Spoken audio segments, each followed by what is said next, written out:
Assalamualaikum warahmatullahi wabarakatuh. Sahabat semua, berjumpa kembali dengan saya. Perkenalkan, nama saya Ma'ruf. Saya adalah orang yang pernah terkena asam lambung sehingga terjadi di lambung saya ya.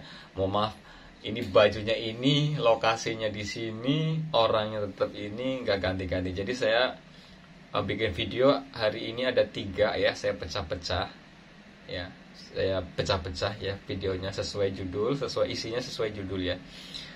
Isinya sesuai judul ya teman-teman ya. Jadi untuk pembahasan sekarang di video ini ya, itu mungkin yang kemarin Mas Romli chat ke saya ya, Mas gimana caranya ya tiba-tiba sensasi muncul, anxiety muncul. Jadi ini kecemasan teman-teman, kecemasan muncul. Mas Romli ini sudah konsumsi madu mentah albat. Dia sekarang kerja di Kalimantan. Kalau aslinya orang Jawa Timur ya. Ongkir ke Kalimantan itu 65.000 teman-teman ya. Ya semoga madunya cocok, menjadi wasilah kesehatan, kesembuhan. Tapi yang saya anehnya, Mas Romli ini sebenarnya mungkin 98 itu sudah sembuh.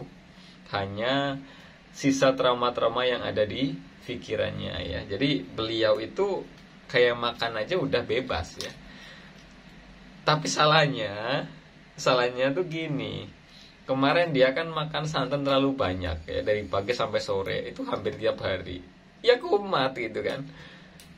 Kalau gini, kalau orang yang sehat aja bisa terkena asam lambung, apalagi orang yang pernah punya riwayat lambung ya. Jadi potensi kumat, potensi dia terkena lagi itu ada. Banyak orang yang ternyata asam lambungnya kumat, asam lambungnya balik lagi, kumat lagi juga ada. Makanya menjaga pola makannya ya jangan berlebihan. Misalkan sudah kuat makan santan, jangan setiap hari juga. Jangan dari pagi sampai sore makan santan terus ya teman-teman ya, Mas Romli ya. Jadi itu kalau santan memang efeknya langsung ya. Jadi beliau itu perutnya jadi sakit. Sebenarnya sakit itu bukan sakit luka, itu hanya angin ya, hanya angin, gas yang terjebak neken. Biasanya seperti itu teman-teman ya. Kalau kita sudah bersendawa, sudah kentut, biasanya lega ataupun sudah BAB ya, ataupun sudah BAB ya. Jadi bagaimana prosesnya sih ketika kecemasan muncul ya? Prosesnya itu kita harus tahu dulu ya. Munculnya itu karena memang ada sensasi di perut, di badan, atau memang muncul murni dari pikiran teman-teman. Jadi teman-teman harus bisa bedain ya, harus bisa bedain. Misalkan badan terasa lemes, terus misalkan ada sensasi di badan nih, misalkan kepala pusing, keliengan, atau matanya kok agak buram, kok agak ngantuk gitu kan, kok agak kembung ya, berarti bukan kembung, hanya sedikit kembung, agak ngantuk, hanya sedikit ngantuk, agak pusing, hanya sedikit pusing ya. Tapi teman-teman gak usah berlebihan ya, belajar menganggap ini semua tuh hal yang wajar ya. Kita kan manusia teman-teman ya, kita manusia, nggak mungkin ya mungkin ya, maksudnya kita kan manusia, wajar aja kita mengalami yang namanya pusing, ngantuk, lemes, perutnya kembung. Itu kan semua juga orang sehat juga mengalami ya. Jadi itu wajar teman-teman ya. Jadi kita harus belajar berpikir wajar ya. Jangan sampai kembung sedikit kita takut itu, aduh dipikirin terus. Jadi kembungnya sekali, mikirinya bisa berminggu-minggu teman-teman. Itu biasanya hal yang seperti itu yang bikin merasa kita belum sembuh ya. Saya nggak bisa menyalahkan teman-teman, karena saya pun mengalami seperti itu ya. Karena jadi saya di sini belajar membuka pikiran teman-teman ya, bahwa itu semua itu wajar. Dan jangan menganggap teman-teman itu sakit terus. Selagi kita sudah kuat makan yang misalkan pedas bersantan, kita udah kuat dan ternyata efek di badan itu biasa, berarti kita udah sembuh. Kalau toh misalkan ada sensasi muncul, itu wajar dan bukan berarti kita sakit lagi ya. Kalau kita merasa sakit, berarti itu hanya di pikiran teman-teman ya, hanya di pikiran teman-teman. Misalkan nggak ada apa-apa nih di badan, nggak ada apa, nggak ngerasa apa-apa, hanya hanya sedikit ngeblanknya itu kita nggak mikirin apa-apa, nggak fokus ya. Itu biasanya murni dari pikiran ya, dari sensasi yang muncul bertubi-tubi, akhirnya menjadi traumatik ya. Jadi traumatik, kita tuh terdoktrin ya, otak kita terdoktrin. Jadi seolah-olah gini, misalkan kayak saya ambil contoh, misalkan kita habis baca di Google nih, misalkan gejala penyakit jantung, nyeri dada sebelah kiri, nafas ngos-ngosan, keringat dingin. Kita baca itu, bacanya sih biasa, tapi buat orang yang punya kecemasan itu langsung diserap dan langsung disimpan di memori ya teman-teman. Akhirnya ketika kita mengalami itu sedikit, kok ada nyeri sedikit, tidak ada nih debar-debar sesak, jangan-jangan penyakit jantung lagi ya. Akhirnya apa?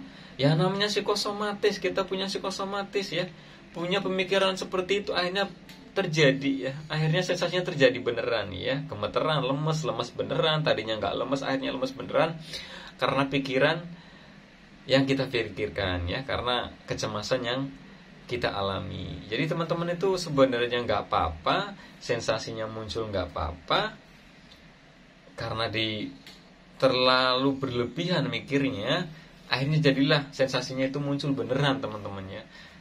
Seolah-olah mengundang sensasi itu muncul. Padahal biasanya hari ini nggak apa-apa, besok nggak apa-apa, minggu besok nggak apa-apa. Tapi sebenarnya biasanya tuh pikiran kita sendiri yang mengundang. Bukan kangen ya, tapi seolah-olah kita tuh menantikan, jangan-jangan nanti lemesnya datang lagi, jangan-jangan nanti sesak napasnya datang lagi. Padahal bukan, padahal lagi enggak, tapi teman-teman seolah-olah mau merasakan itu gitu kan. Kayaknya nih mau kumat nih, perutnya agak kembung, padahal lagi enggak kembung. Tapi biasanya teman-teman berpikir seperti itu, akhirnya terjadi kembung beneran ya, karena teman-teman punya psikosomatik ya. Karena teman-teman juga punya psikosomatik, artinya apa yang kita pikirkan akhirnya terjadi. Seperti itu ya teman-teman ya.